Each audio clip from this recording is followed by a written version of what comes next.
En France, le port du casque à vélo n'est pas obligatoire. Résultat, mettre un casque est loin d'être un réflexe et encore trop peu de cyclistes l'utilisent. Pourtant, faire du vélo n'est pas sans danger, comme le prouvent les chiffres de la sécurité routière. Les chiffres du vélo sont les seuls sur les bilans provisoires 2012 qui ont grimpé, hein, puisqu'il y a eu une augmentation de 10% des tués. C'est un petit chiffre, 150 cyclistes tués. Mais 150 par an actuellement, ça fait 3 par semaine. Et ça ne décroît plus depuis quelques années. C'est quand même une préoccupation parce qu'une partie de ces décès est évitable. Évitable, mais sous certaines conditions. Le port du casque est une sine qua non. La plupart du temps, quand vous tombez à vélo, la chute s'accompagne d'un choc sur la tête. On sait que sur les 150 décès, plusieurs dizaines seraient probablement économisés si tout le monde portait un casque. Il y a un petit peu plus d'un accident corporel sur 3 où la tête est touchée directement. Et on sait que 80% des décès sont liés au traumatisme crânien. Donc la première chose que je serais tenté de dire, c'est le port de casque, c'est même plus qu'une préconisation, c'est indispensable. Au vu des chiffres, difficile de penser autrement. D'autant plus quand on sait que parmi ces décès, les enfants ne sont pas épargnés. La tête est plus volumineuse et plus lourde en proportion du corps, surtout chez les petits enfants. Et donc quand ils chutent, ils ont plus tendance que les adultes à tomber sur la tête. C'est bien si les parents mettent un casque sur le crâne des enfants. C'est bien aussi s'ils montrent l'exemple et qu'ils mettent leur casque également. D'abord, l'enfant comprendra mieux pourquoi il met un casque. Et d'autre part, les parents seront aussi protégés. Le casque, c'est pour tout le monde. Et pour toutes les occasions. Porter un casque pour aller chercher votre pain ou vous balader à la campagne est loin d'être une aberration. C'est pas la peine de rouler à 80 km/h, voire à des vitesses supérieures, pour avoir un traumatisme crânien, parce que chuter à vélo à 20 km/h ou 10 km/h sur la tête, ça entraîne sûrement un décès par traumatisme crânien. C'est pourquoi même les cyclistes du dimanche auraient tout intérêt à prendre exemple sur les coureurs du Tour de France qui portent désormais des casques.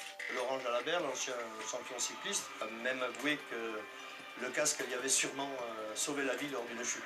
En effet, en cas de chute, son rôle est primordial. C'est lui qui va absorber l'énergie du choc et ainsi éviter le pire à votre tête, comme un traumatisme crânien dont les séquelles peuvent être très lourdes. Il y a différents degrés, traumatisme crânien léger, traumatisme crânien modéré, grave, mais dans tous les cas, on observe des troubles de la mémoire, de l'attention, de la concentration, du jugement, de l'autocritique. Tous ces troubles vont empêcher la personne de pouvoir se réinsérer professionnellement, scolairement ou socialement. Des troubles d'autant plus sévères qu'ils sont bien souvent difficiles à détecter au premier regard. C'est ce qu'on appelle un handicap invisible. C'est-à-dire que les personnes autour de vous peuvent ne pas mesurer ce qui se passe dans votre cerveau, dans votre tête, dans votre comportement, ne pas l'analyser. Porter un casque ne vous empêchera pas de tomber, mais il peut vous protéger du pire. Mieux vaut ne pas attendre d'y être confronté pour en être convaincu. Je roulais sur une piste cyclable entre Guérande et La Baule. Je ne sais pas ce qui s'est passé, puisque je n'en ai aucun souvenir. Et manifestement, je suis tombée. J'ai fait un traumatisme crânien, et c'est ce traumatisme crânien qui a entraîné une perte de connaissance de 3h30. Sachant que pour les autres, j'étais tout à fait normale. C'est ça qui est absolument incroyable. Une perte de connaissance qui a changé la vie de Françoise.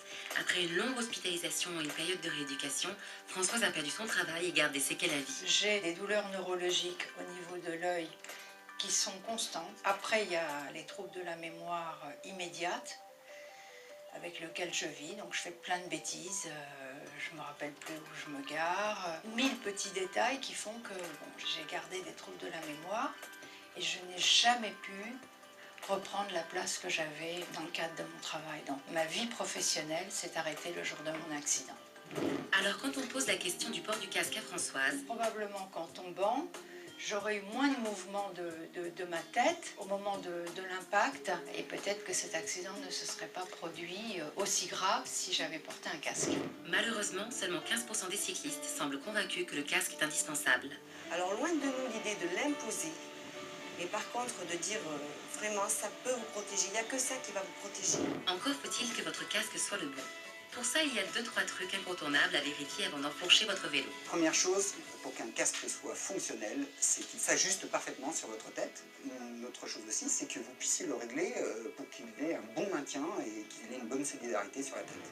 Pour ça, le rôle de la jugulaire ou sangle d'attache est primordial. Les sangles, elles sont composées de deux parties. Donc une partie qui vient de l'arrière, une partie qui vient de l'avant.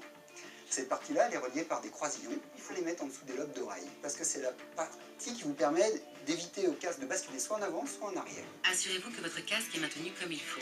Le réglage idéal, 2 doigts entre la sangle et votre menton. Et comme chaque tête est différente, Souvent, il y a un système de cerceau réglable avec une molette qui vous permet de bien ajuster le ferrage autour de votre crâne.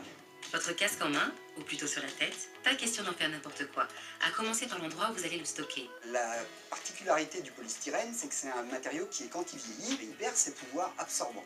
Si vous le laissez aux UV, vous allez avoir un casque qui va vieillir beaucoup plus vite. Si vous le laissez à l'humidité, même chose. Et de toute façon, si votre casque a subi un impact, il faut le changer.